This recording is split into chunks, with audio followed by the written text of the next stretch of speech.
Assalamualaikum warahmatullahi wabarakatuh. Kawan-kawan yang menonton video saya, semoga selalu sehat dan diberi kekayaan yang cukup serta selalu dalam lindungannya, amin ya robbal alamin. Di depan video saya ada sebuah pohon sawit yang sudah saya tumbang.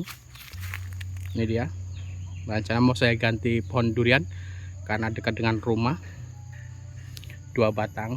Jadi saya heran, ternyata buah seperti ini mau masak juga walaupun sudah ditumbang. Apa benar kawan-kawan, buah yang sudah ditumbang seperti ini mau masak katanya? Jadi ini untuk uji coba aja, tidak saya dodos dulu. Apa benar mau masak setelah ditumbang? Ini posisinya udah ditumbang ya.